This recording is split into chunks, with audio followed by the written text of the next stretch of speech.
এখন আমরা কম বেশি সবাই ভীষণ concern about skin care and hair care. আমরা সবাই চাই আমাদের স্কিন আর হেয়ার যেন দুটোই সুন্দর থাকুক। আর আজকে আমি এমন একটা প্রোডাক্টের ব্যাপারে কথা বলতে এসেছি যেটা সোশ্যাল মিডিয়াতে ইদানিং প্রচণ্ড ভাইরাল। ইভেন আমি আমার একটা শর্ট ভিডিওতে হল শেয়ার করেছিলাম, আর সেখানে আমি অনেক কমেন্টসের সাথে সাথে ডিএমসও পেয়েছি যে প্রোডাক্টটা কেমন, আমি কিভাবে ইউজ করি, কোনো উপকার পেয়েছি কিনা, এক্সেট্রা এক্সেট্রা। তো তাই ভাবলাম একটা লং ভিডিওতেই তোমাদের সাথে আমার ওভারঅল এক্সপিরিয়েন্সটা শেয়ার করি। হ্যালো এভরিওয়ান, আমি তোমাদের বন্ধু অঙ্কিতা, আর আমার চ্যানেলে তোমাদের সবাইকে জানাই welcome or welcome back.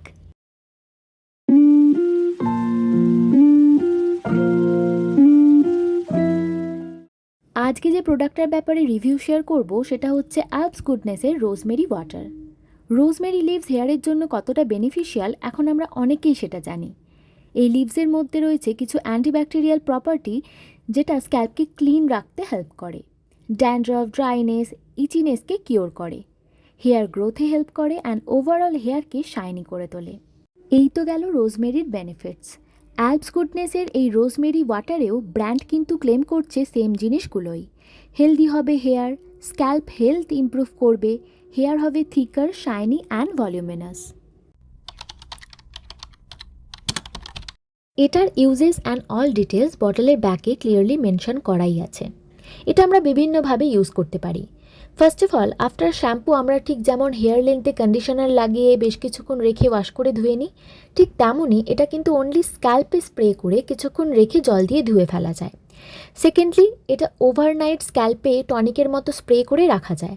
And thirdly, post hair wash যখন হেয়ারটা হালকা ভিজে থাকবে সেই সময়ও কিন্তু স্ক্যাল্পে অ্যাপ্লাই করে রেখে দেওয়া যায়, ধোয়ার কোনো আর প্রয়োজন নেই। প্যাকেজিং ওয়াইজ তো আমার এই প্রোডাক্টটা ভীষণই কনভিনিয়েন্ট বলে মনে হয়েছে।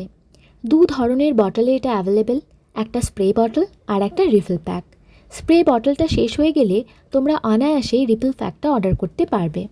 আর স্প্রে বটলটা কিন্তু ভীষণ হ্যান্ডি আর ট্রাভেল ফ্রেন্ডলি, কারণ এতে অন অ্যান্ড অফ দুটো বাটনই অ্যাভেলেবেল। আর স্প্রেও এটা ইভেনলি হয়, ভীষণ স্মুথলি ওয়ার্ক করে স্প্রে বটলটা। ইনগ্রিডিয়েন্ট লিস্টে প্রোডাক্টের মেন যেটা ইনগ্রিডিয়েন্ট সেটা যত নিচের দিকে থাকবে তার মানে ধরে নিতে হবে সেটা তত কম পরিমাণে এখানে অ্যাড করা আছে। আর অ্যালপস গুডনেসের এই রোজমেরি ওয়াটারে থার্ড ইনগ্রিডিয়েন্ট হলো রোজমেরি এক্সট্র্যাক্ট, আর একদম শেষে মেনশন করা আছে রোজমেরি লিভস অয়েল। তার মানে গুড অ্যামাউন্টে রোজমেরি এক্সট্র্যাক্ট ইউজ করা আছে, আর একদম কম অ্যামাউন্টে ইউজ করা হয়েছে এখানে রোজমেরি এসেনশিয়াল অয়েল। আমি জেনারেলি এটা ইউজ করি পোস্ট হেয়ার ওয়াশ, মানে আমি যেদিন শ্যাম্পু করি আফটার হেয়ার ওয়াশ ভিজে স্ক্যাল্পেই খুব ভালো করে অ্যাপ্লাই করে নিই, অ্যান্ড এইভাবেই আমি কিন্তু ছেড়ে দিই। আবার কখনো কখনো ড্রাই স্ক্যাল্পেও ইউজ করি। এটার টেক্সচারটা একদমই ওয়াটারি, কোনো রকম অয়েলিনেস বা চিপচিপে ফিল হয় না, which is best part because আমি একদমই অয়েল লাগাতে পছন্দ করি না। তোমরা কিন্তু এটা রাতের দিকেও স্ক্যাল্পে অ্যাপ্লাই করে ঘুমিয়ে পড়তে পারো। আমার অ্যাকচুয়ালি একটু কোল্ড অ্যালার্জি থাকার কারণে রাতের দিকে আমি অ্যাপ্লাই করি না, তাই আমি এটা দুপুরে হেয়ার ওয়াশের পর ভেজা স্ক্যাল্পে অ্যাপ্লাই করে নিয়ে ভালো করে হেয়ারটা শুকিয়ে নিই। তো এইভাবেই আমি এটা ইউজ করছি। আমি অলরেডি এটার স্প্রে বটল একটা শেষ করেছি, অ্যান্ড রিফিল প্যাক থেকে একবার রিফিল করে হাফ বটল সেটার শেষ করেছি। দেন আমি আমার অনেস্ট রিভিউ আজকে শেয়ার করছি তোমাদের সাথে।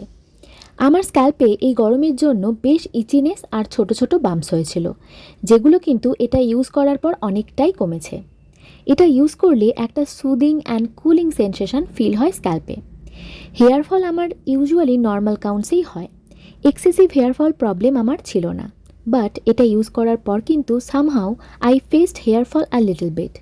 গরমের জন্য এমনিতেই আমাদের হেয়ার ফল কম বেশি হতেই পারে, বিকজ আমার মাও কিন্তু এই প্রোডাক্টটা ইউজ করে, কিন্তু আমার মায়ের এই ধরনের কোনো প্রবলেম অ্যাজ সাচ হয়নি।